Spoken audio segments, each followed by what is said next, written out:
Yeah, so Nolan Jamora, Iski Racing Cams. I'm the COO. So about 5 years ago, tasked with taking over the company and sending the direction. The first thing I thought is, okay, our brand, we're a 75-year-old company if you're not familiar with us. And, it gets stagnant as family companies, generations. Just 75 stay years in young. there, yep. And so, I realized that obviously I needed help for the next generation of us that was going to run the company. And first thing I did was we need to, instead of being a brand where, oh yeah, I heard about Iski, you guys have been around since the 40s. I wanted them to say like, oh, you guys are in the front of it.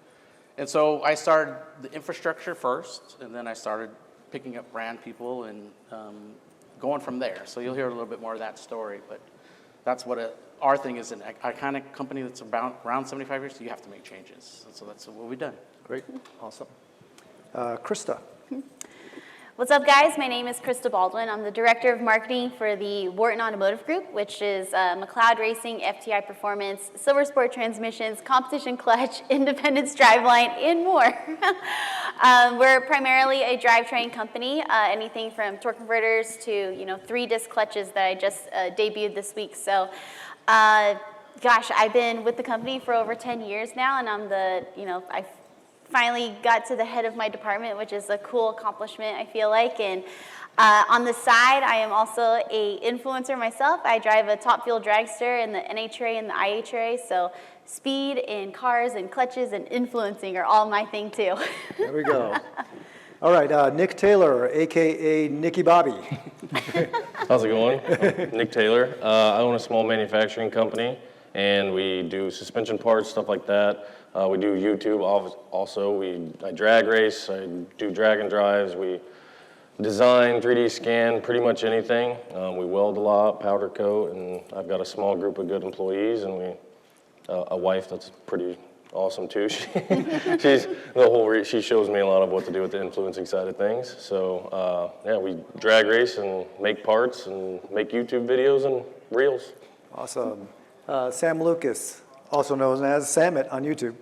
Yep, so my name's Sam. I'm originally Australian, but I moved to Japan 10 years ago. Fell in love with the culture and just the way of life there, and then from there started falling in love in the drifting scene pretty hard and the Japanese car culture. And then kind of a little bit of like a Karate Kid story, got taken under a wing by one of the OG guys, and then now I'm building race cars, competing in Formula Drift Japan Pro 1, and yeah, making content on YouTube and across all the other platforms. Awesome. Alex Martinez. Hi everyone, my name is Alex Martinez, or I go by Alex Martini on the internet like the drink. Do a lot of content about helping people understand motorsport stories, so I help digest really boring, complicated things about race cars or racing series or different types of motorsport. Have been blessed to be able to travel to incredible countries like Japan to break down the drifting culture, traveling to incredible places to the roots of where drag racing started and NASCAR here in the States, and of course endurance racing, the World Endurance Championship, all the way out to like Le Mans. Spend a lot of time doing that, and then we also run a company called Meta Martini. It's an aftermarket automotive agency, so we help brands essentially sell their product. And then Martini Works, where we help people mod their car the right way, so we just sell car parts. So it's a nice little ecosystem, works very, very well, and it's a really fun time. Great. A lot of influencers are becoming entrepreneurs these days, and it's awesome to be able to have Alex and all of you guys on the stage today with us, because there's a lot that we all can learn from you guys. Please bear with me, because the laptop and what you guys are seeing is not cooperating so much today, so I'm doing my best here. We're gonna be talking about a few things here, and I want to show the agenda here. Let me see if I can get that going here. Okay, hold on here. There. Okay. Oh, there she is. How's that? All right. First on the agenda, why influencers convert. We're going to be talking about that. And then authenticity versus advertising. Authenticity is the word, right? Behind the scenes, what it actually takes to get stuff done, and building long-term loyalty. Let's start with why influencers convert. When we're talking about converting, Nolan, what are you looking for when you work with an influencer, and you have, your brand has worked with many Yep. influencers, what does conversion mean? So for us, since we are a legacy brand already, we weren't really looking to like get our name out there. Our name is pretty well known, but what we needed to do was convert that name into today's racing. So we need to, my goal was to attach ourselves to the top racers right now, and influencers. So I wanted an up-and-coming influencer, and then I wanted to establish people like Ryan Martin, Murder Nova, people like that. Like, we couldn't overreach and go straight to Tony Stewart or go straight to somebody in Top Fuel or somebody like this. And so we needed to start grassroots. We wanted the widest possible net that we could do. So I had the idea of going with Street Outlaws and then going with Alex Taylor. And we kind of weren't sure if we were going to work with each other. I had a couple false starts with influencers. I wanted a powerful woman influencer because I thought that's where the industry was going. This is 5 years ago. Yep. And I picked out Alex because I thought that I wanted somebody that built cars, that got dirty, that was not afraid to get dirty, that could drive, that could race, and that was part of a family like we are. So I wanted to convert our family business message into somebody that's doing it out there in the crowd and hang with them and get our story out along with their story. So one of the deals with Alex was like, we need to grow together. And if we start on this journey, it's going to be a long journey, but we'll commit to you if you commit to us. And so that's how we got them to convert our message into their message into a general broader message. And I think that's what resonates with people. How about you, Krista? So You're on both sides, right? yes, I am. But on the manufacturer side, kind of what Nolan was saying is McLeod Racing also has that legacy brand to it as well. But for what I do, since I have 5 different brands under one umbrella, every brand has its own unique twist to it and its own unique market. And so every clutch company that I work for, definitely like one is just import and JDM stuff, and McLeod is very much domestic, your Mustangs and Camaros and all that good stuff. So, but to convert the influencer, honestly, it's now people need to go in the garage and get dirty, and that's what we're looking for is like we want to show you because the clutch company, same with cams, like you're not going to see that clutch once you install it. And that's the hardest part of both of our industries. Like it's a beautiful, like you open that box and it's a beautiful piece of jewelry and hopefully you do not see it for a long time. You know what I mean?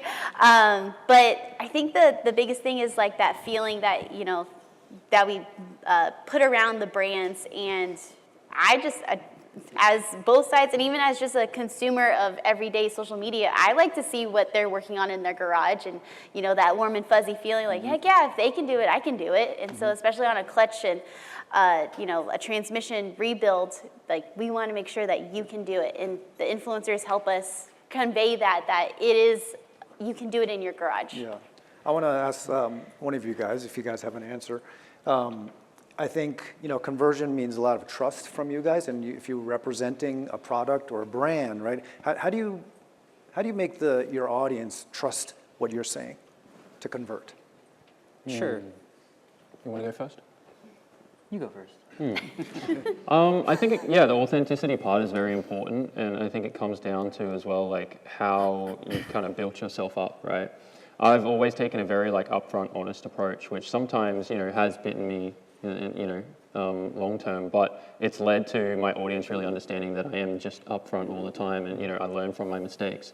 And usually, like when it comes to working with brands and products and stuff like that, I'm just always very upfront with it. You know, they know what I'm using, they know what it's going into, they know that it's lasted and all that type of stuff. And then how I deal with, let's say, an unfortunate circumstance that, say, a product didn't perform the way that it was supposed to. I am honest and upfront with it, but at the same time, I make sure that everyone's very, you know, how I word it and everything is quite careful so that people understand that it's not necessarily like we're all trying to jump on a bandwagon or anything, but it's more of like, let's work with them to make the product better. And then we work with that company and then we come out with something that actually holds out, and then it's just so much stronger and better. Right. So I think it's all about building that relationship, and the journey is super important as well. You know, I don't want, whenever I work with brands, I always tell them I don't want that quick hit and done kind of thing. I'm not interested in that. Start small, work up, and work and grow together. That's smart. Nick? I think kind of like what he said, working together. And then if you're obviously posting content, you're taking you're not just trying to sell something to somebody. You're bringing the watcher along for the journey that, like, say, me and Nolan working on a cam. If the cam wasn't what I wanted, okay, well, I'm telling the audience, hey, we were going to change this, we're going to change that. Like, show them that you're working together and you're not just trying to shove something down their throat or sell it to them. You're just trying to show them they're giving you a good product and you're going to be honest with them. Yeah. Alex, how do you feel about that when, you know? Man, that's a tricky Introducing- one, right? yeah, There's a lot of people that when they're trying to learn how to create an audience, because I'm assuming there's some people in this room that are like looking to grow even their own audience, right? There's a way that you can do that on social media, right? You can go viral, you can do the quick hits, you can do the 8-second spiffs that get high shares. You get the views, usually get the followers, but there's a difference between a fan base and a community, right? The fan base is somebody who's watching for a what. Community is usually watching for a why. And so what brands are paying for is a why. They're not paying for a what. And if you're familiar with, Simon Sinek does something called the golden circle. It's a big circle, right? And you have your what, you have your how, and you have your why. A lot of people attack this concept of conversion with the business as like talking about the what. Clutch, right? It's a good clutch. It lasts a long time. It's got unlimited miles on it. It's got a lifetime warranty. Fantastic. That's a great what. But if Samet's going to bring this clutch into his audience or to his people are going to want to dig a little bit further because the relationship that folks have with Samet isn't just a what, it's a why. They care about Samet. They've watched him come up over the last 10 years. They've watched him go into Formula Drift Japan. And so if you kind of come sideways with something, with a product, and you only attack the what, you know, the audience is pretty smart. Your audience is pretty smart. You are probably very smart. And so it doesn't align. It creates a disjointed expectation between what you're providing and what your audience is expecting. So then you have to go into the how. How does this product work for you? How did this thing meet a need that you had, not as an influencer, but as a builder, a car enthusiast, a drag strip racer, any of the above? Then you start getting into that middle bit, and usually the performance of that content does what I would call incrementally better. But the real magic sauce happens in the why, and that's like the inner side of that circle. And that is the toughest and trickiest nickel to really kind of flip over, which is if you're just trying to get money, why is pretty non-existent because you're stuck on the what.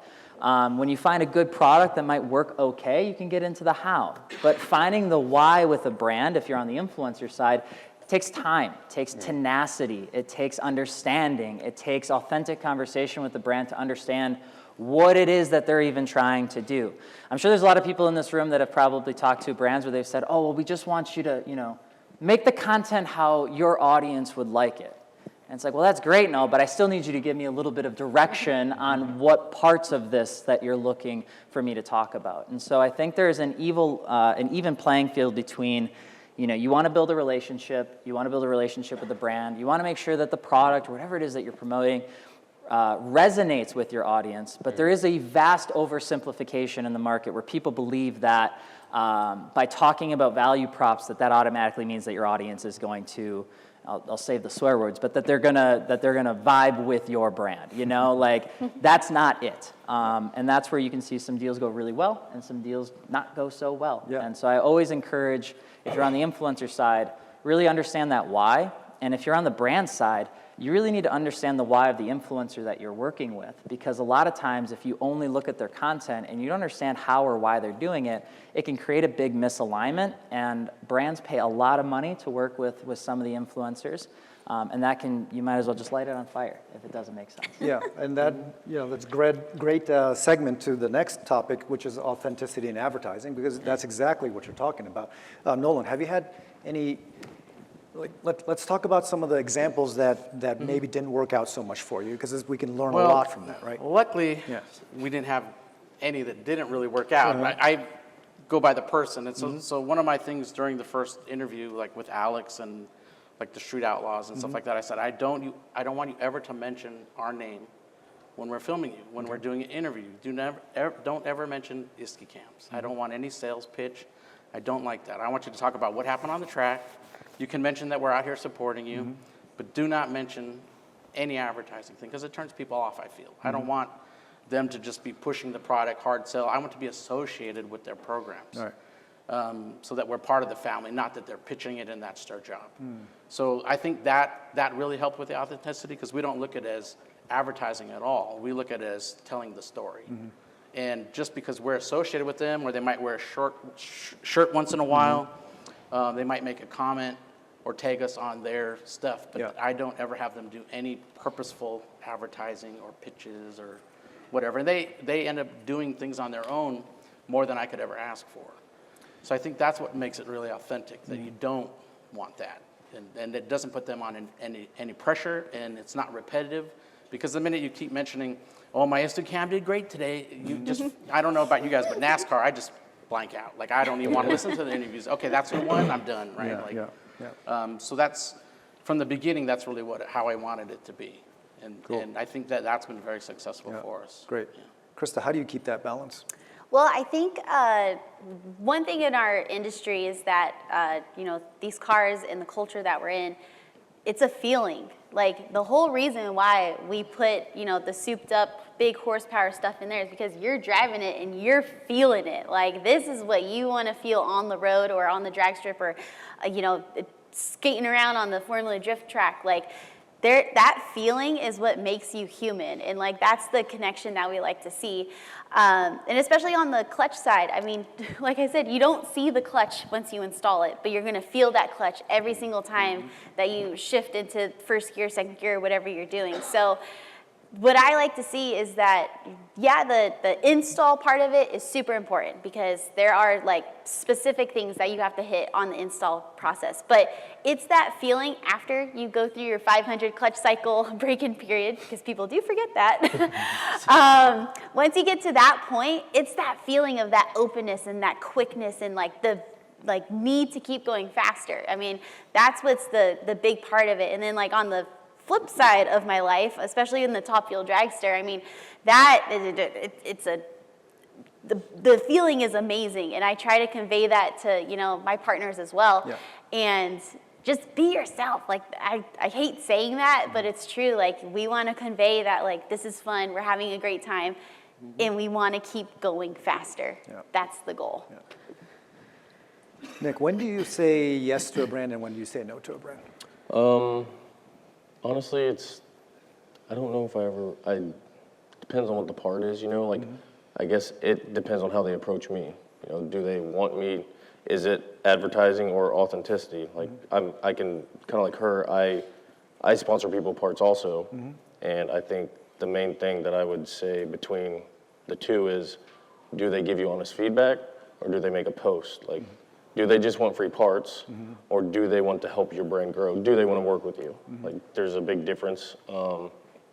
And it's like, I think it comes down to if a brand's going to give me something, and we say this all the time, sometimes free is not free. Like, when they're going to give me something and I start asking questions and they're like, oh, well, we can't revalve these shocks, but we want you to try them. I'm like, okay, well, if you can't revalve them, then how are we going to make changes if you need to make these changes? If I give somebody something and they say, yep, works great, and they posted a picture, that still drives sales, and like that's the advertising side, which I think is great. Like, I need that also, but if they say, oh, well, this mounting hole was an 1/8 inch off, and I wish this was here, that is so valuable to me because every car you bolt apart on is different. So like, I need to widen this hole or make it adjustable or whatever. So I think it all comes down to, honestly, the relationship, how it begins, because the free is not always free thing can be like what you were saying. Like, it could tarnish you as an influencer if you're working with somebody that doesn't align with, your goals. Sam, have you ever heard the Japanese saying of tada yori takai mono wa nai? Yeah. What does that mean? Say it again. Can you say it one more time? Takai mono. Tada yori takai mono wa nai. There's nothing more expensive than free stuff. There's always something that someone wants for it, right? Yeah. I mean, look, there's a few things that I guess I think about when a brand approaches me and after a few meetings and getting to know them, seeing what they want to put on the table and everything. But what it ultimately comes down to me is, are they interested in, supporting me for the journey, growing together, and are they actually interested in what I'm about? I think that's the number one thing. And then when I look at the company in return, I'm looking at, do they align with my, vision, but also my morals? You know, we live in a world where pretty much anyone can, you know, have a 3D scanner in their back pocket and replicate something that they didn't even, you know, come up with themselves. And I think it's super important in this day and age to make sure that the companies that we are working with are authentic as well, just as much as we are authentic when we're, you know, essentially promoting that product as well. You know, it's also my name on the line. You know, if I was to push a product that was faulty, then everyone's going to associate me with that same experience, right? So I think, yeah, it's when it comes down to choosing a company that I want to work with, I want to make sure that they align with my morals and everything that I represent and stand for and what I want the car community to also replicate. Yeah. No, that's very important. Alex, when do you say no to a brand? Ooh, that's a good one. Because money's really nice, right? Money pays, right? I think to shed some of it away, I'll try to speak a little bit more transparently on the influencer side. It's really easy to talk about story and values and aligning, which are very, very important. But if you ever get to a point where a brand's really willing to write you a $50,000 check or a $150,000 check or a $250,000 check, you know, influencers generally have a tendency to start to allow themselves to slide back on those beliefs. And I think it's really important for anybody that's going into the content space, and if you want to call yourself a self-proclaimed influencer, or you're growing a brand and you're trying to find a way to make a big splash in there, I think one of the best ways to know when to say no, and how I personally know when to say no, is when there is an unfair relationship between myself and the brand. And that can come down to a multitude of different things. It could come down to a level of restriction and control on the content. It could come down to the level of involvement the brand has in reviewing the content. It could come down to how they can receive the feedback of the product that they've submitted to me. Yeah. For me, I think what's always really important for everyone to understand is the money element of it on the influencer side will always be the trickiest part for anyone to navigate no matter what. I have so many friends out there in those halls right now that are drifters, drivers, endurance racers. I'm talking to people that have been in this industry for decades, and they're telling me that their seat is up, and they're trying desperately not only to find a seat, but they need to go find $150,000 for their program next year. They need to find $50,000 for their Miata program next year, right? And so that's their dream. Their dream is to race. And so when brands come and they say, hey, here's that 50 that you're looking for, here's that 150 that you're looking for, it can get really easy to say, whatever you want, sure, I'll do it. And so what I always just ask, or what I would always encourage anyone, both on the brand side or influencer side, is just make sure that it's fair. Make sure that what you are expecting of yourself is something that you'd expect from the brand that you're working with. And if those don't align, politely say no. And a great thing that you can take away from saying no is that there was a reason that brand A was willing to give you that $50,000. There was something in there that they were looking for, and maybe they were too restrictive. Find out what that is. Pull that back, repackage it, and pitch it back out to the other 10 companies that they're currently in competition with. That's how I think it's really important for influencers to find ways to still get what they need, which at the end of the day is visibility, a driver's seat, or money, and still maintain their level of ethical awareness with their audience, with themselves, and with what they're doing. Yeah, no, great stuff. So if anyone has any questions, we don't want to wait until the very, very end. So if you guys have any questions up until now, we'd love to answer some questions. If not, we'll keep on going. So, oh, there.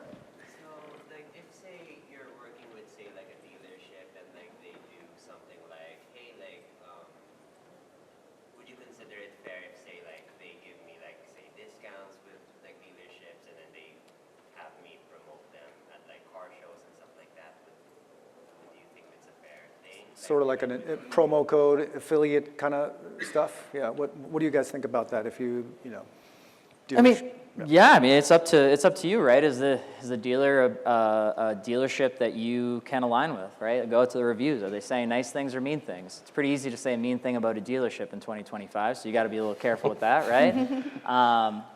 But again, it's just like a due diligence of understanding what they're asking for. Again, I always go back to, especially at the beginning when you're growing into the influencer space, 90% of the pitches that will be sent to you from brands, without trying to throw shade, they're always going for your what. you recently blew up, you recently went viral, or you recently grew like a weed, and brands spot that. They have signals and tools and different things that we've utilized to understand what they're looking for, and they're gonna try and pick you up, and they're gonna try to pick you up as fast as they can before the rest of the field does. And what ends up happening there is they're only going for your what. So if the dealership has a good review, you feel like they're treating you fairly, and you feel like that's an appropriate trade of services, do it. And if it doesn't feel right because the reviews stink and the person's mean, don't do it. Great stuff. So just raise your hands if you have any questions. You got one over there. Oh, do we have another question? Over there. That way. Oh, Yes, for when it comes to viral content, there seems to be a trend where a lot of people will kind of copy and paste the same type of video, and you'll see 30 in the same meeting. How do you guys counteract that? Or maybe do you suggest doing something like that as a content creator or an influencer? viral trends. I'll go second. What do you guys I think? went first Do you guys follow the format or kind of get on the bandwagon? Yeah. Yeah, what's the? I mean, when it guys- comes to viral trends, I think, if it's a trend that's, something that I align with for sure, something someone can relate to car-related wise, definitely, I'd jump on that trend. But if you're saying copying someone's content or something like that, probably no. It just depends, a little bit more context kind of thing. But yeah, if it's a trend, some of the trends that we've seen recently, I guess, the ASMR car washing stuff and things like that, that works really, really well. And I think as long as you're creating the content 100% yourself, that's great, yeah. All right, let's move to the next one. Behind the scenes, what it takes. I really want to talk to all of you guys about what it really takes, the nitty gritty. We're talked about sort of about the surface about what it takes. From the brand side, let's start again from here. When you're talking to different influencers and creators, is there something that you wish the creators would just understand? I mean, for us, the people that we end up with really understand that it's a partnership. I think a lot of the up-and-coming creators are too much of what we can do for them. But at the same time, what can they give to us that's overinflated for what they have? So I'll give you a good example. So I'm on the SEMA Council for the Motorsports Products and Marketing. We have a trade show. So I brought Meg Taylor, who's our social media marketing manager, with me. And the creators would come in and they said, we can do this for you, we can do this. And she's on her laptop in this meeting looking up their following. Yep, I do the same thing. Yes, right?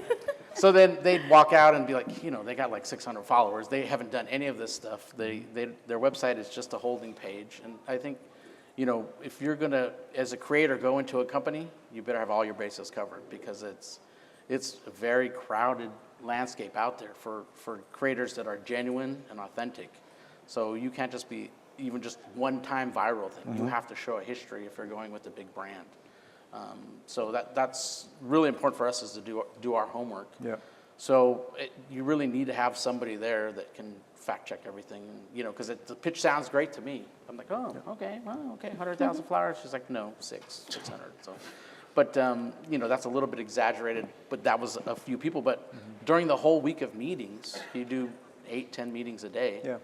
A good percentage of them were like that, and so you really have to pay attention and watch what you're doing and navigate that landscape. Yeah. Krista, from the brand side, what kind of tools do you use and how do you vet creators from your side? Yeah, so one thing so I have Bear Dellinger is my director of social media that we work together hand in hand on all of this. And I think one of the biggest things that we actually do is someone introduce themselves and, shows us the one page of all the things that they've done.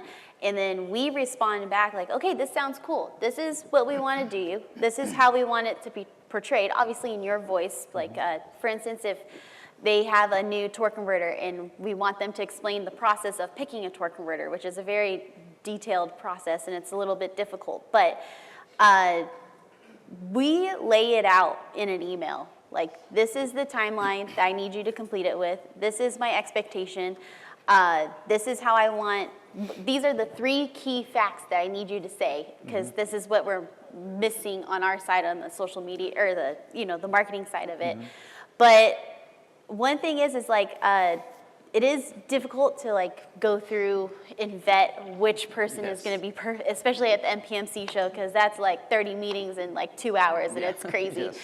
But even if you have a small following, if what you are posting is real and it aligns with us, or even if like the likes are not there, but the comment and the interaction that you have with your followers, that is a key important part for this. Because if you have 600 followers, but all 500 of them are commenting on your stuff and you're interacting with them, that is way better than just the 5 million views of like with 10 comments on it, because they are actually like participating in your life and in your story, and like, wow, this sounds cool. Like I want to be part of that person's, world. But on the backside of it, it's difficult. It's and all of you guys have like such great stories, and it's so hard to be like, who are we going to pick for like the 20 people for this year? What our budget's going to allow, but. Don't give up. That's the big thing. Like it's a tough space, and even like he said about the promo codes, like sometimes you just have to start somewhere, and building that relationship with me. And when I look back on the year, be like, oh, that guy, like, yeah, I gave him a 15% discount, but dang, he was like in emails with me, and he chatted with me the whole time, and he's like, this is what I want, or she. That's what I look for. Like it's definitely the relationship outside of the social media that also helps this. Yes. Nick, what's your process like when you're? I think, do you have another question over there? Oh, there we go. No, you're right. When it comes to asking, okay, first off, the earlier panel that we were in, they suggested when you are trying to market yourself, if you are looking for a sponsorship, you want to believe in the things that you're getting, right? If you are asking for an energy drink sponsor, you don't drink energy drinks, you don't want to sell that to your consumer, right? If I am a person that believes in a brand, let's say your brand, for example, am I able to buy your product first and try to reach out to you as a freebie, like, hey, I really like your product, I want to market it. Is that something that I could do as maybe a sales pitch or a foot in the door for a lot of these different, Sure. Yeah. What's the first step like? What's Yeah, the first? What's the initial? So for example, like that's how we start with a lot of people. So people that have been running our parts for years, they get a foot in the door, they see us at the show, they don't pitch us right away, but they say, hey, I'm running your stuff, I appreciate it. And they start a dialogue. Yeah. And that's really what that is. It's starting a dialogue, familiarity. You kind of get to know their story, what you're doing for them, how their program's working, if they can help at all. And so, a lot of the way we do it is after a year or so, we see them again, and they'll be like, yeah, I've started this program. Oh, we'll help you with some product. And that's a good way to get in the door. And then show us what you can do with that. And for us, product is the best way. And if you make a post that you put it in, and it helped, or it didn't work, or how can we improve it, it helps both sides. But that is the way into the door of most. If you're going to be a content creator that is building things, that's the best way to do it, I believe. I see. And that it really establishes the trust also, that you're just not going to, you just don't want the money. It's like you've been using us before, you're familiar with the product, and that really builds the trust to go forward. So almost everybody that we work with, that's how it's germinated, from that seed of doing that. We very rarely, I don't know about you, but we very rarely will pick an influencer that we've not worked with some bit in the past. Yeah, I think especially all of us in this room, like I said, we always want to continue to go faster. That's the whole goal, right? Is like these cars, we're trying to go down the track as fast as we can. So even like on my side, they start out with a single disc, stock replacement clutch with me, and then they're like, hey, I'm going to add a supercharger to my car. It's like, okay, well, that single disc is definitely not going to hold all that power anymore. So they would reach out to me, and I have a program where like, okay, I'll rebuild your clutch, and I'll put in, the dual ceramic disc to make it a beefier clutch for your engine combination. And that is like Nolan said, like I love those kind of relationships, because they already trusted my name, and I know that they love the product, and I know that they're going to love the next step of that product. To build on that a quick second, so like what we're saying about this is like our thing to say, hey, thanks for putting our product in. We will put them in a newsletter, or we'll mention them. And so that gets them a little more known in the industry. We might put it in an advertisement, or just list them or something like that, and allow them to use content. And that starts that building. And we'll see fans, oh, great that you're working with them. Oh, that's good, so. Yeah, it's all about building that communication between, the manufacturer and then your product as well. It helps them as well, right? It does. So we're expanding their reach through our channels. Yeah. And Adding even though we're not, credibility. even though we're not, the credibility, especially for us being an icon company, which has been around so long, when we do pick somebody, they know like, okay, they don't do flash in the pan stuff. They work with people that actually are hardcore and do it that way. So I think that reflects good on both sides. So initially we'll start out like, okay, we're not paying you money. We'll give you product and see if we can grow together from there. If you grow your program, you're going to help grow us too. So I think that's the best way to start out, honestly. Nick, what's your first process like when you're working with brands? So I wanted to touch base on what he said earlier about following trends. Sure. So I don't follow any trend, but I don't think it's bad to do them. Like we did the bees in the trap reel yesterday. It was fun, we all had it's obviously a trend and everybody's doing it, but it's fun not many people at PRI are doing it, but it's just, it was a fun thing and it gets hits, but we also, we don't, when I say what it takes, I don't go places to shoot content. And at least in these guys, there's probably so much I could learn from them, but I like making content of what I'm doing.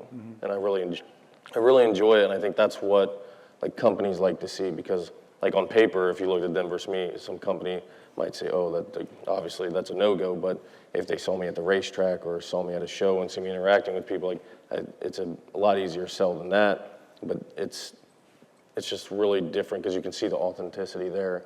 And I'm not saying either one's good or bad, because people making content and going places to make content is they do really good, but also filming content of just what you're doing is also, I'm losing track of what I'm saying here, I'm sorry. Oh, you're being yourself. I was thinking about all this while they were talking. I'm like, I have something so good, and it's going blank right now because I wanted to say we did the reel and all that, but just what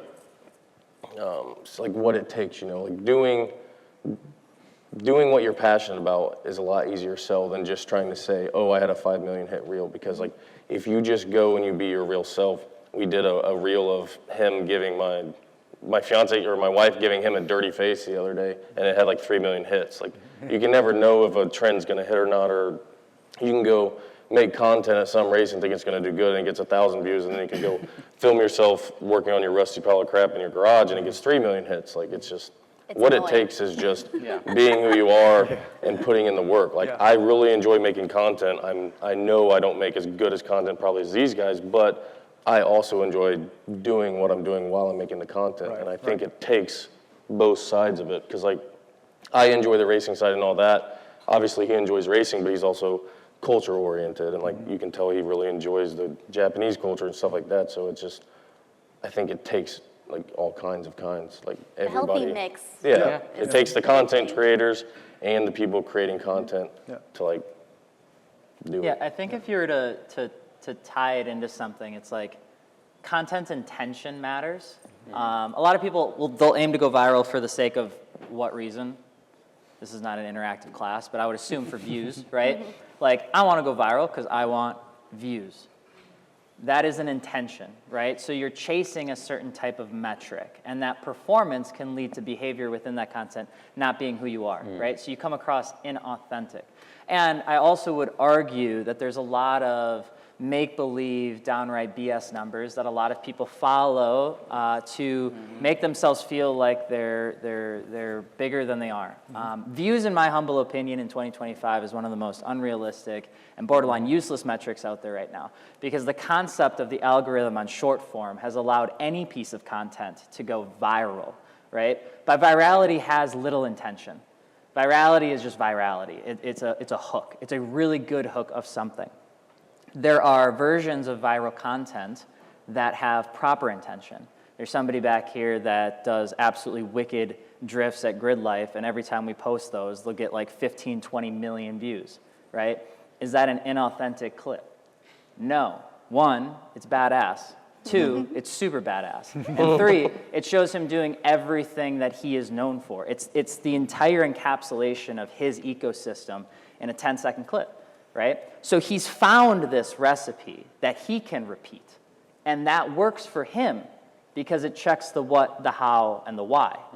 So when you're kind of looking at this thing of like chasing viral clips or like chasing trends, a lot of people chase trends the wrong way. There are times where trends will come by that really do align with your business model, or they align with your content creation, or they align with where you are or what you're doing. And when you can find that, it's kind of like when you're playing like that PGA game. It's like when you get it just right, it hits. And that can be recycled, that can be reused. But it's not as simple as just going on TikTok, finding an 8-second, audio clip that hits, and trying to replicate that identical clip, right? You're really just throwing that into the ether, and you're hoping that the algorithmic gods give you something back, and that's a really low conversion take. So I would always answer that question with, if it aligns with your why, your how, and your what of your content style, or your influencer space, run it up. Because if you post it 10, 15, or 20 times, if that is what your audience most resonates with, and that's what they know you for, they won't get bored. And if they do get bored, the metrics that matter, like engagement rate and things like that, will tell you to stop posting those things. But until that happens, run it. But a lot of times what ends up happening is people run the wrong formula for virality. And they get a following, and like we talked about before, a following or a fan base is really cool. Fan bases don't convert. Communities convert. Communities believe in who you are and what you do and why you do it. Fan bases do not. They're only there for you to do the next trend. And if you don't do that trend and you try to work with a brand and you try to tell them how to install a clutch, they're not going to listen to you because they didn't follow you for that. They followed you for the 7-second trend. Does that make sense? Yes. Awesome. Everything you said, everyone on that panel. Thank you. Well, thank you. This is literally a master class in influencer, economics. This is like PRI's the college version of automotive. Oh, you got a question? Oh, Jim. For the manufacturers in the audience, Bill and Krista, you guys have done the legwork and got the formula out of that, how it works. But for the manufacturers that are in the audience, what can they do? And maybe the other guys too, like what can they do? Obviously, with limited budget. Maybe first or early foray into working with content creators, not Red Bull or Yeah. budgets. Yeah. How does a company Start. Yeah. get on good foot? Where do we start? So that's a very good question, and it's very pertinent to most of the companies because this is some advertising budget that doesn't exist, right? If they start working with influencers, it's something they've never done, they don't have an experience with it. So for us, like I was saying earlier, that seed of finding somebody that's up and coming is a cheap way to get into it. Who does that in this company, though? So- Maybe they're a smaller company. Yeah. Who should be in charge of this? Well, the funny thing is a lot of companies, they're busy trying to earn some money to survive, right? Yeah. So you really need to, a lot of times, like I'll go to employees and they'll, like for example, Old Man's Garage that we work with. I didn't know who that was. He doesn't really race, but he does a lot of videos. And they said, you should get involved with him. So I looked it up and I thought, oh, okay. And it's happened with several different racers that are coming up. And even with Alex, like she was at a certain height, but I thought we could grow together. And I knew because she wasn't somebody, racing out there already that we could grow together. So, but that is my pitch when I'm talking to these up and coming influencers. They got to be hardcore, build, really do the work. And I'll say, look, if we start out on this and work together, we can both prosper. Yeah. This is what the deal is. And that doesn't cost a lot of money in the beginning. It's parts, it's getting them in front of other eyes. And almost everybody that I talked to, I said, look, if we do this, and they see us working together, sponsors will come to you. And they'll make up the difference in the budget that I'm not paying you, right? So that's a good way to do it. And that's kind of the formula that we did for grassroots. And then we created like the Team Iski family. Yeah. So after a certain 3-4 years, we had people coming to us I see. to want to be part. Hey, how can I be part of the family, basically? So I'm reading, you help them grow, right? As well. Yes. so you can all enjoy the fruit of this. That's exactly right. This growth, right? They get, they're in the magazines now. Yeah. We're out at the track supporting them. Yeah. So for example, it was very important for us to take like Alex and bring her to the Street Outlaw events and also have them come and support her. So we cross-pollinated those two groups, that drag and drive and drag and Street Outlaws were not meshing at all. And as a result, everybody came up. We came up as a company, they came up. And that was a very cheap entrance to get started and get rolling. Yeah. And then once we saw that this is the way to go, we basically cut most of our print advertising at the time. So, I mean, I'm sure the magazines don't want to hear that, but it's just a fact of life. Sam, I want to hear what Sam's, so I think the U.S. is ahead in terms of Definitely. influencer marketing and brands talking to influencers. So as a driver in Japan, when you approach a brand that you want to work with or you resonate with, what is your approach? And they're like, I just make parts, or I mean, are we talking about Japanese market or are we talking about the US market? Well, the market you serve. So I'm a little bit of an interesting situation. Obviously, I guess I would label myself as more of a global influencer. My audience heavily is mainly US. All of my content is English spoken, but I provide that window look into what it's like living in Japan, living the dream per se, kind of like the whole Fast and Furious kind of thing, right?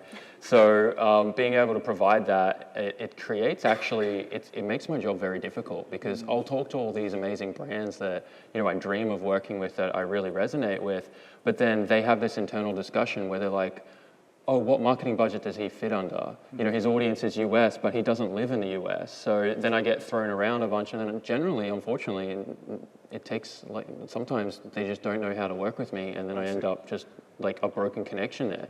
But I still come and see and talk to them as much as I can, whenever I'm over for events and things like that. And then normally what happens is I end up meeting the owner or something like that, and then then something ends up happening once they kind of like understand the situation. But it is very interesting coming from Japan, because what's happened is everything that I've learned from the companies I work with in the US, we've actually been taking that and consulting with Japanese companies, because Japan really is like almost 20 years in the past. Like you still have to fax most parts companies an order before they'll even take you seriously and process your order. You'll be talking to them on email or by the phone or texting them, and then they'll be like, okay, cool, send me a fax. So they're so old fashioned, and they're still printing in magazines and all that type of stuff. And most of these companies that we've been working with, like I'm talking about, some very famous companies that were at the top of the tuning industry in the 1900s, as well as in the 2000s, right? Like these were the brands that everyone would look at in the US and just be like, dude, they're top of the line. And now they're coming to us and going, we need help with our marketing strategies because our customer base starts at 40 years old. Yeah. And if they don't fix it, they're going to disappear and be no more. So, I see both sides of it, and it can be frustrating from my perspective when I want to work with these companies, but it's really taught me to be patient and start with a little first. Hey, sure, maybe we can't work out any kind of financial support or massive parts things or anything, but let me see if I can do something for you for now because I believe in the brand and I want to work with you guys in the future. Let me show you what I'm about. And then it just starts to grow and snowball eventually, and then 3 years down the track, we're actually there and working something out. Yeah. For you, wouldn't you be able to help these Japanese brands that want to expand to the United States? Definitely. Yeah, we're working with a fair few at the moment, and then vice versa, because the Japanese market and the younger generation are really trying to get into the car industry, but the parts and everything that are produced in Japan just don't tick those boxes anymore. So they're all wanting all the stuff from the US over there. So what's happened is we've created this really interesting, place in the market there when they're all coming to us, and I've got all these young Japanese guys that are coming in going, hey, no one's doing these types of builds with ethanol and all this cool technology from overseas. Can you take me for a passenger run because I've got all this, money that I want to build a particular car or invest in something? And then I take them for a passenger lap and they'll come in and go, one of each, please. Can you help me get this? Because they don't know how to get it. They find the website, they don't understand English and know how to order it. Even though the website allows them to order it and have it shipped internationally, they just can't understand any of the language with the language barrier. That's really interesting. I mean, I think you're providing, you're an answer to a niche there for sure. Yeah, definitely is a niche for sure, and it's been really fun kind of like exploring it over the last 12 months, yeah. Yeah. Alex, what do you think about, I mean, brands that are just like getting into it, not as experienced as these guys? What's your advice to them? If you're a brand and you're trying to build this program, I would say most of the people that are going to start the program at a brand level is going to be marketing or sales. In which case, I would say go become best friends with your CFO or your finance manager, because that is going to be who you're going to need to convince to give any amount of money away at any time. It was one of the biggest reasons that we were so successful in my past life. I used to run a wheel and tire aftermarket operation. We became one of the largest aftermarket wheel and tire resellers in the United States. And that was holistically because marketing and finance were friends. And when you're looking to build a program like this where you're giving money away to an 18-year-old because they make videos on the internet, that can be a really hard sell to a 50-year-old CFO. It's true, right? But at the end of the day, that's how these programs work. They work within budgets, they work within fiscal years, they work within things like that. So even as a small brand, I think it's important to understand that you have to make a level of financial commitment to a program like this if you're aiming to do it. I'm super blessed to have worked with some incredible brands, both from a monetary backing and from a product backing. I think one of the maybe sometimes unrealistic expectations is that race car drivers and drifters can work on the concept of free parts forever. It's just not true. At the end of the day, these programs, they do cost money. They do cost an investment. And the content that a creator may make or a small brand may make is worth something. And so it's important for an influencer to also understand what the value of that thing might be and hold strong at that as well. There is going to be always a level of sharing or trading, tit for tat kind of mentality, and I think that's really important. And I think brands should start there. It's a great place to start. But if you're making 9 figures and you're trying to get influencer partnerships to sustain off free parts alone, it's a very fast burn, and it's a very short burn. I think there is a level of expectation and mutual respect that comes from the fact that you are going to pay these influencers at some time, and I think if brands understand that that relationship will get to that point, there's a much clearer understanding on where that can go. We've seen the digital marketing space transform in the last 5 years, the last 3 years. You know, the age of TikTok and short form creation and how short form creators conduct their content is different than the YouTube era, right? The eras of the Adam LZs and the TJ Hunts, even though it seems like it was yesterday, those were the pioneers of long form content creation on YouTube. That era does not exist anymore. And so I really think it's important for people to build their relationships with their brands in an authentic way for what it looks like today. Yeah. And as they grow, having a consistent relationship and conversation with those brands to understand when is it time for that relationship to potentially change. Does it look like a profit-sharing program within a product line of the company? Does it look like a small monthly retainer or a quarterly retainer? Does it look like you become a brand ambassador and you attend physical activations on behalf of the brand and there's a payment for that? I think the one thing we really, like this industry needs to do a better job at is kind of getting the light pointed in the direction of making it fair for everyone that's involved in that game. Not just the influencers, but also the brands as well. A lot of times it comes down to a money conversation because a lot of people, to do what they want to do in this industry, you're gonna have to pay for a driver's ticket, a helmet, a race car, gas, fuel, teams, and that stuff can't be paid for with free parts. Yeah, yeah. So what's the era we are in now then? You mentioned that that era was gone now. What era are we in now? I think we're in the era, you know, it sounds so cliche, but you are your niche. You are yourself. And we live in a world where if you go on the internet right now, there are people that make millions of dollars telling other people how the algorithm works, even though they don't know how the algorithm works. Like, it's this crazy concept. Yeah. You know, and I try, you know, there's so many of my incredible friends that they'll ask that question, like, how do you do it? It's like, I don't know, be stubborn. Just keep doing it. You know, learn, practice, do it 100 times, and every time you do it, try to just get a little bit better every single time. I think what we as an audience or a consumer of content crave more than anything right now is authenticity and uniqueness and the human persona in content. Not glorified, not glamorized, not beautified, just what it is. the good days, the crappy days, try not to swear, the crappy days, the days in between, right? The reality of what it is to be a race car driver or a small brand, the reality of what it is to release a new product. Like the entirety of the world 24/7 right now is a curated performance of people only showing you a slice of pie, element of their life. And people are craving, in a massive world of negativity, just moments of realness. And I think if creators can find that within themselves to expose their audience to that authenticity, I think that's how you will 100% blow up in 2026 and beyond. The algorithm doesn't hate you. No. Yeah. You just have to keep on doing it, man. You just have to keep on doing it. Great stuff. Let's move on. Questions? Are we okay? Okay. Building long-term loyalty. We kind of already touched on this, but how do you build lasting relationships? Krista?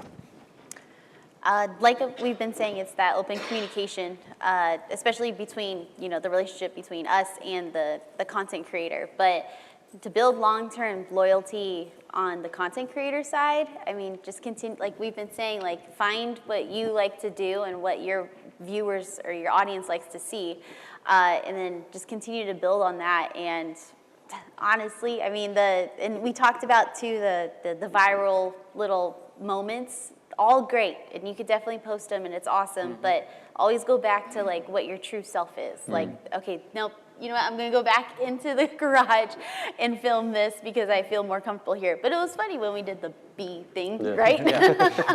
So, but yeah, just the loyalty, just keep that communication open between, us as manufacturers, but also to your audience as a content creator.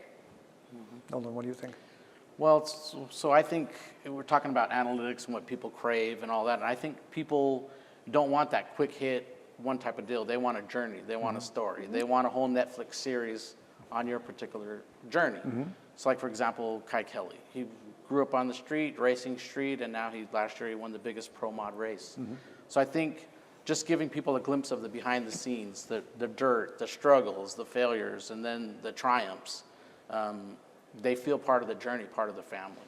And if your brand is associated with that and you're showing that, I think that really resonates with people, because that's really what we want. We want to know more about the person. We want to know about the struggles, the journey. So for a brand, that's the purpose of everybody that we work with, is that it's like I tell them, look, this is going to be a long-term thing. So if you're going to use us as a stepping stone to a bigger company or a corporate-owned company, then this is not going to work for us. So we need to grow together and tell the journey of our journey together. And I think that is where the viewers come from. That's where the content, and also that's where the loyalty comes from. They know that through thick and thin, we'll be there. Like my purpose, Ed Iskandaran started the company, and he was a racer. He was always on the track. So I said, all right, if we're going to do this, we're going to go to every race, and we're going to be out there, good or bad. If a part fails, we're going to figure out why. And so she has video of me looking at a camshaft that failed. And we're like, okay, why did this happen? And I think people respect that. And I think that's the way to go, is that showing that content journey, not just an episode here that I'm doing this. Okay, that's cool. Because if you have the journey, they want to follow all the content.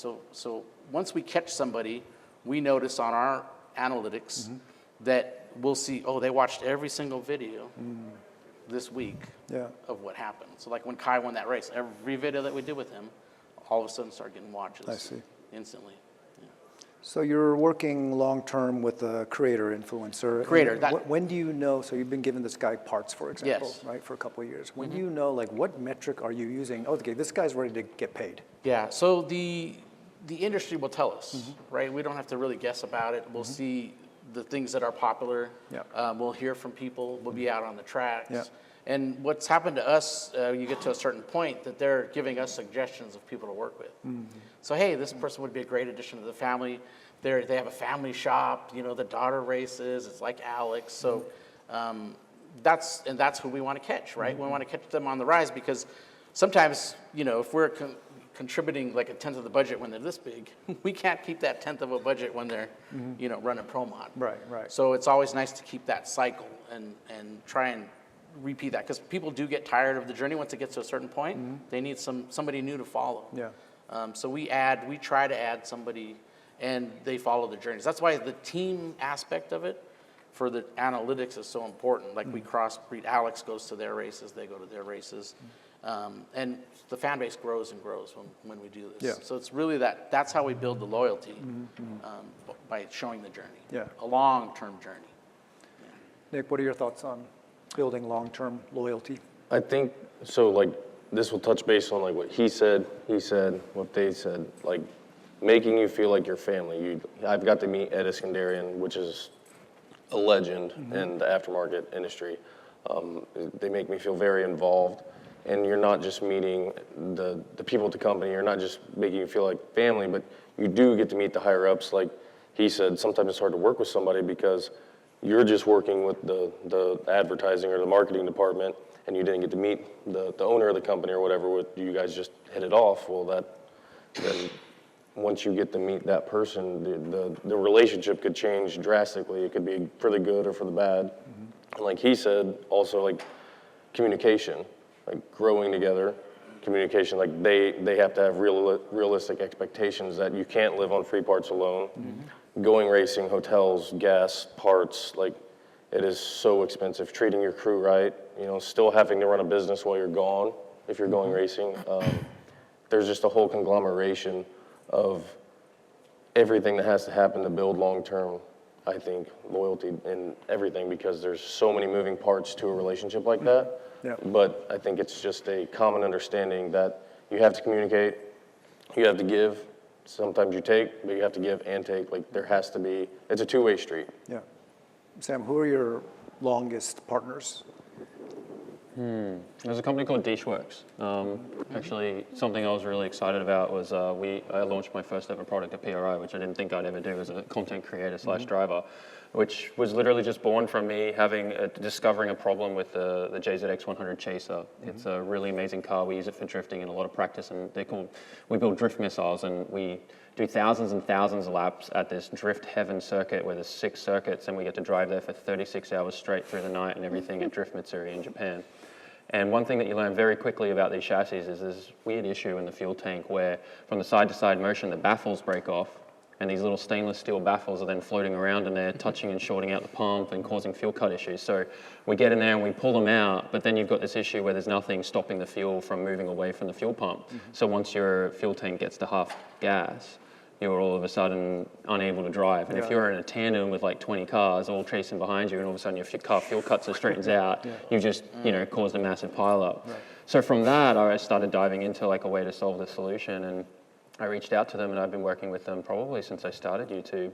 And they were like super down, like, yeah, let's make this product. So we made a fuel hat with a specific surge bucket built into it. And now we've solved that problem, and the product will be available next year. But it's just really cool because we've literally, we started out, at first I think it was a discount on the product. And then, as things grew and I grew and they grew, then all of a sudden it was parts, and then, and then retainers, and things have just, always grown. And now we've developed a product together. So yeah, it's really cool. And then I would say the other company is Garrett as well.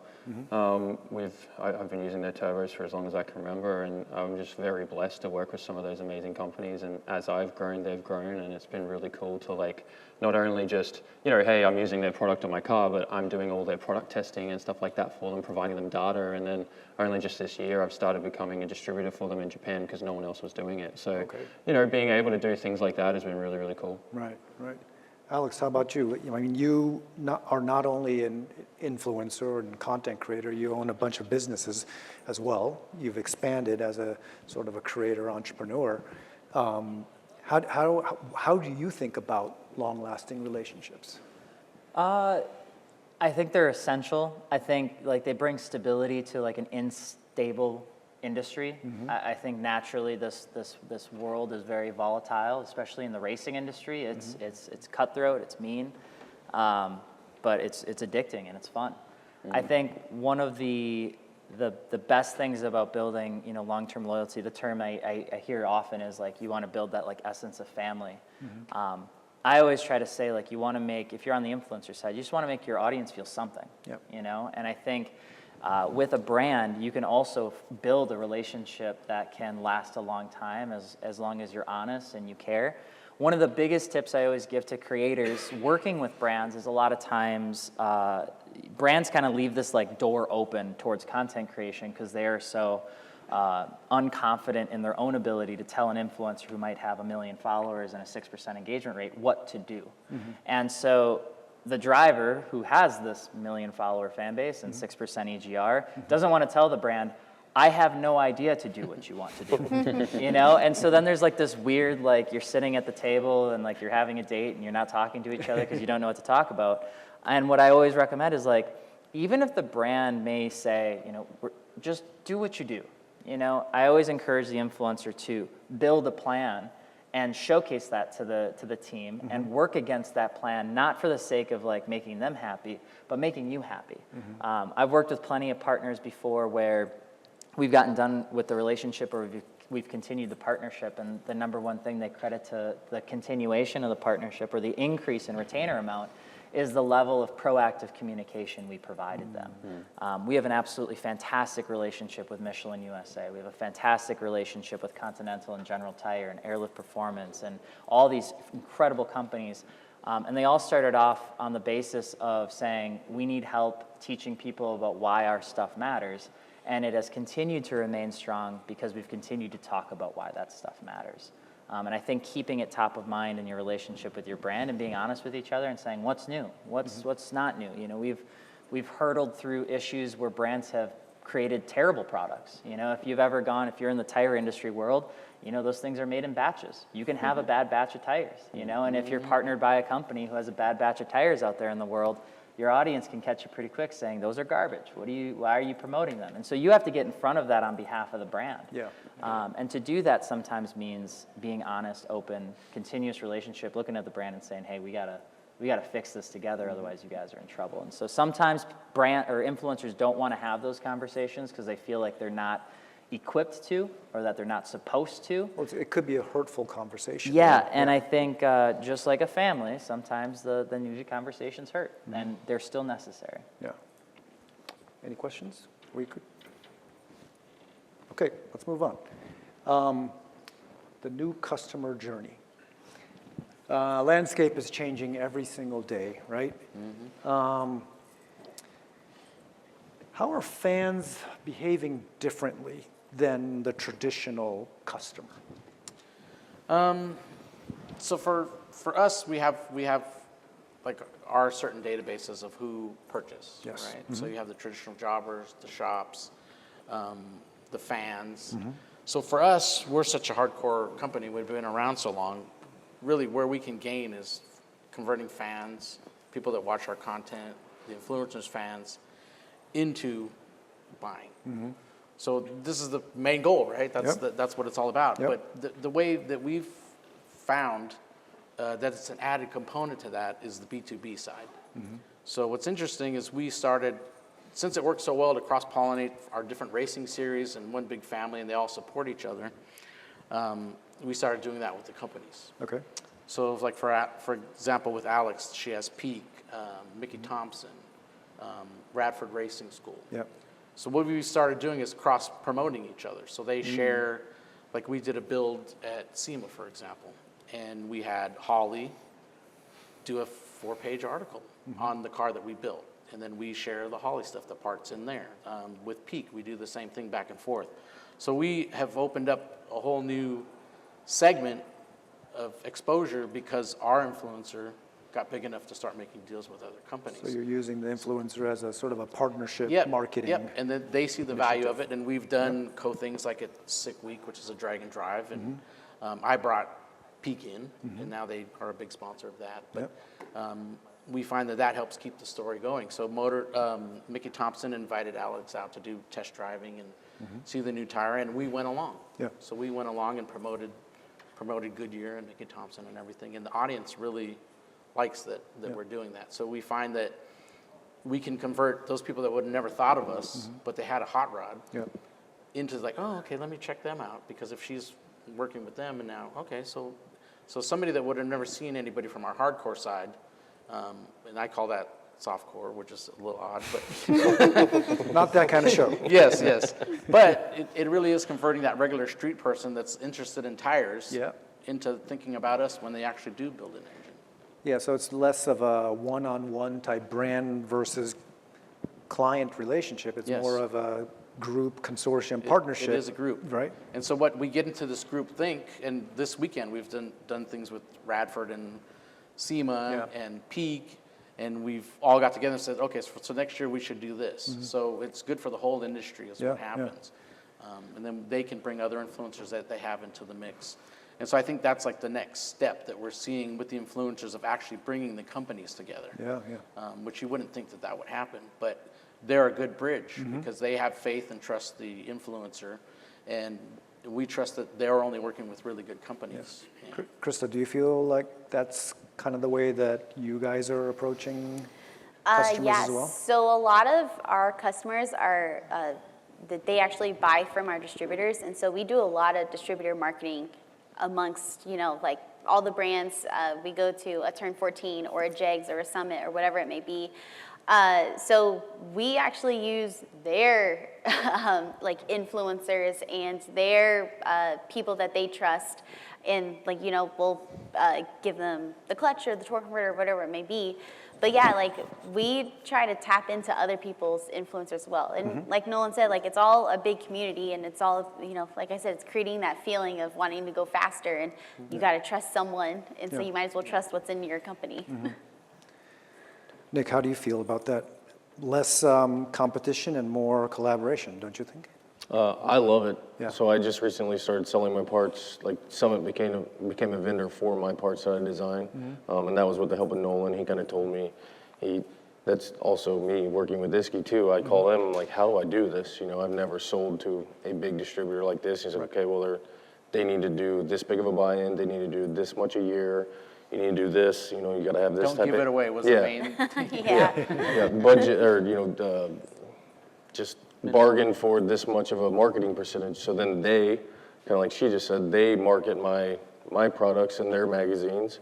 And once I was in Summit, now there's other companies that want to work with me too, just like what he's saying. That everybody wants to work together to sell the same thing and to just make our sport better. And that's just on the business side of it. And what I, from the design standpoint for a customer, what I see as like the new customer journey or whatever, that I want to give them something they didn't know they needed, because everybody knows they need more power. Everybody knows they need to go faster, but they didn't know they needed a tie down extender so they don't crawl under the car when they're strapping it down. They didn't know they needed just whatever part to make their life easier. There's always a way to make something better, and I try to find, and I didn't mean to move on, but I try to find a niche like that. Give somebody something they didn't know they needed. Yeah. Sam, do you have any other examples of, your content that drove sales, measurable sales? Yeah, so something that I figured out recently was I've been having this clutch issue for the longest time. Nothing wrong with the clutch, nothing wrong with the transmission. It was some weird kind of alignment issue that we couldn't figure out. We had gone and indexed our bell housing like 1,000 times. I'm like, surely it's got to be that. So I'd do it another time, and another time, and another time, and I'd always end up with the same math and the same thing. We couldn't figure out why we're having this issue. And then what it turned out was that our 4-post hydraulic clutch release bearing package, that over the years, I guess the castings had got a little sloppy or whatever, and there was a little bit of play there. And also like the difference between metric and imperial, right? If someone's using a metric bolt when it's supposed to be imperial bolt, there can be a bit of play and motion there. And it was just that was out of center. But there was no tool that I could find on the market that would actually center just that against the transmission.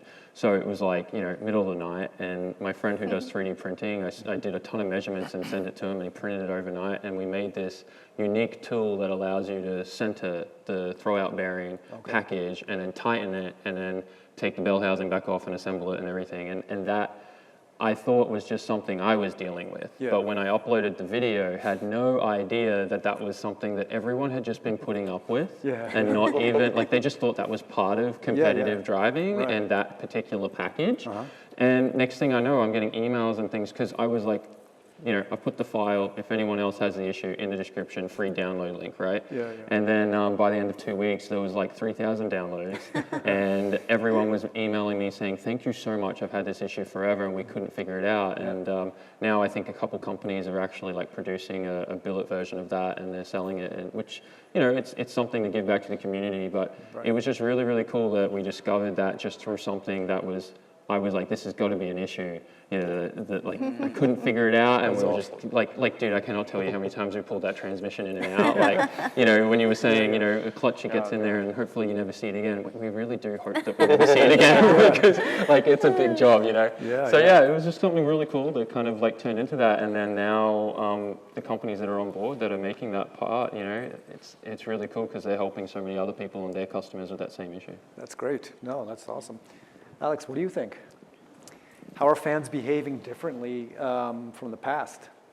I think the audience is smarter than ever before. Mm-hmm. I think they're more receptive to sneaky plugs. I think they're more receptive to understanding when you are plugging something authentically or when you're plugging something because you're getting paid for it. I think a lot of times on like the influencer and even the brand side, like we treat the customer demographic as if it's like some awkward, opaque, shadowy thing in the distance, and we use these big numbers, and we use Google Analytics 4 and Sprout Social to quantify and number crunch who these people are, and it's like the people are they're sitting right here, you know, they're out there, they're human beings, they're normal people that are very, very smart and absolutely love what they do. And so I think what previously was just a general ignorance towards social media because it was a newly adopted thing is now being adopted by everyone. The very same reason 5 years ago you would say that the average demographic of TikTok was a 18-year-old. It's now, you know, in your upper 20s, right? And that's because everyone has adopted the platform. And so the massive amount of knowledge that's come into that platform are people that can sniff that sort of stuff out. And so I think the new customer journey is not necessarily something around, you know, doing something more or doing something less. It's just being more honest with your audience. One of the big things we do for my content and my channel is I always tell people that I'm not an influencer. I try to tell stories, and I try to help people modify their car the right way. And the content only exists and only happens because you buy car parts at Martini Works. That's the only reason that this works, right? And without that happening, this can't happen, right? And we love you, and we appreciate you, and we love to create the content, but to keep the lights on, to make sure my team and my employees get their benefits, and they can take care of their dog when they get sick, and they can go on vacations, that's how the whole thing works. And I'm really honest with my audience about that expectation, and they can choose to act on it or not, but my audience acts on that belief, and they act on that principle. And so since day one, that expectation or that level of transparency has always been there, so that when those products come into the story, or when those brands come into the story, or when those topics about purchasing something come into the story, they're not a surprise, they are expected. And I think that has helped create a natural customer journey that doesn't feel like they're ever being sold. They know that the selling is already integrated. Yeah. That's great. Any questions? This is some great stuff, by the way. You guys are awesome. Let's move on. The power of niche. Do we have it? So with the new customer journey, Yes. trying to retain the older customers is a challenge for some content creators. Over time, you lose that audience, whether they just got older and they have different interests, or they just get bored with the content. How do I deal with trying to get the most retention from the older customer base while also maintaining the newer customer base? How do you deal with churn? Well, for us, like I was saying, you have to have new stories, right? It's the same thing. The next season, that's what you're looking for. The newest song, that's what you're looking for. So, like I say, coming up with somebody new, something new, because and then when you mix that something new with the guys you already have, like I was saying, we cross-pollinate a lot. They'll keep following both stories because you don't know who's going to pop up where. So Alex fans know that she could be at any race, depending on Street Outlaws, whatever's going on, or Pro Mod. Anybody could pop there. The the way we do it is that the singularity through all the stories is me and Meg. So being there and going from segment to segment helps retain that churn. Yeah. Because it keeps them interested in what we're doing. And with racing, we're very lucky because there's always a new result. So we don't really have to force stories. There's always a story there.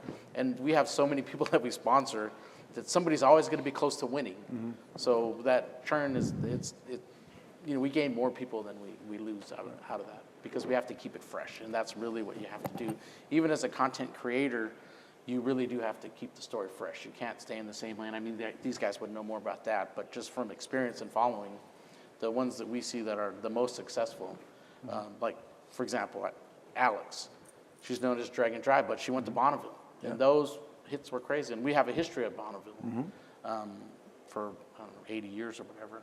But having her go back and being able to show, like, we were Summers Brothers, Mickey Thompson, who set all the records, and now she's trying it, and coming out with a logo that had all them and her, it brought all those old guys into seeing her in a whole different segment.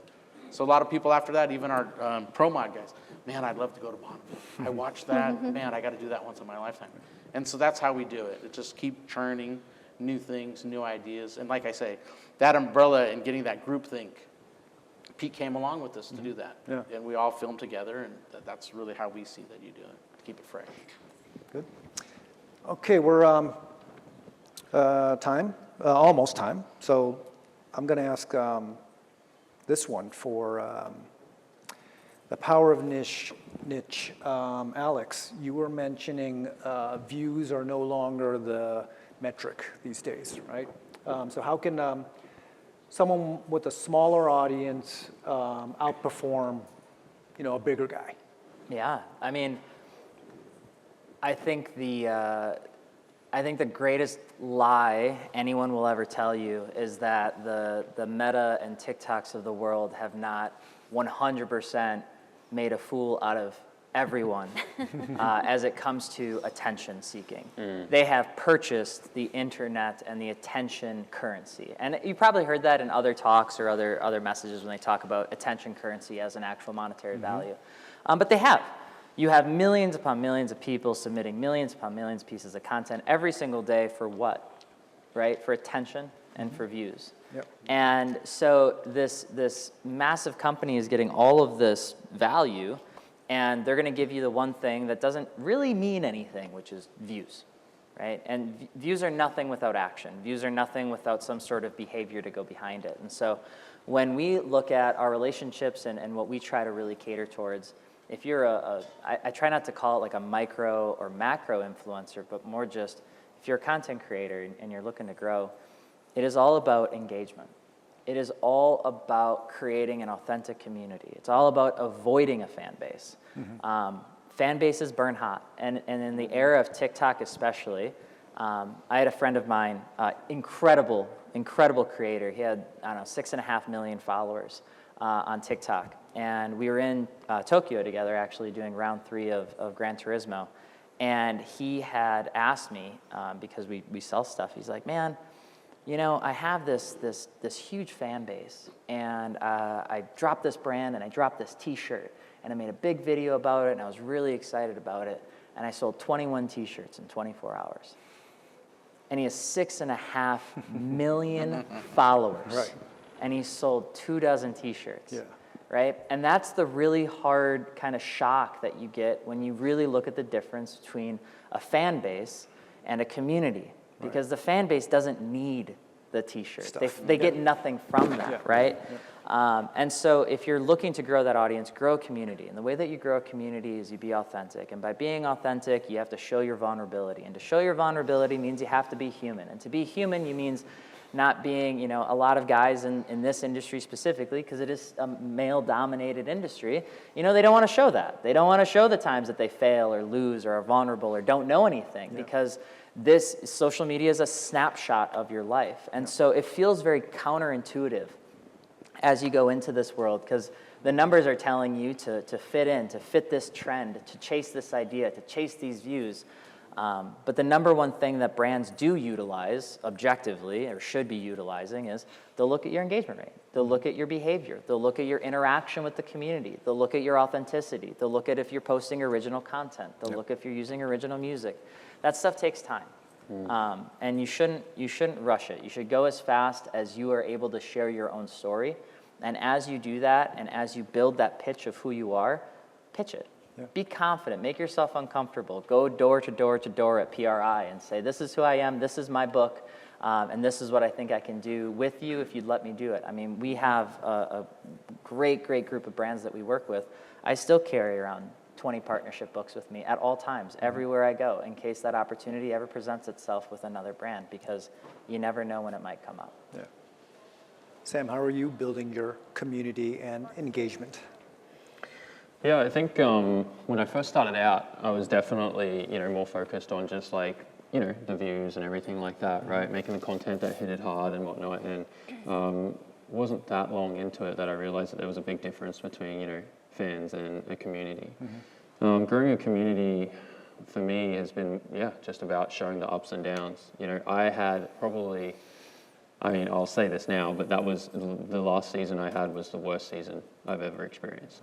And it was very emotional for me. It was very frustrating because I put everything into it, and just to have things fail, like just the stupidest stuff, go wrong on the car, which then meant we couldn't compete, or, I couldn't perform properly. And then that, not only like the mental game too behind that, right, was really tough. And then seeing everyone making fun of me online, like it is very, it's a toll, like it's hard for me to show face and turn the camera back on and make a video and try to pretend like everything's okay. But that's when I think you need to lean harder into it.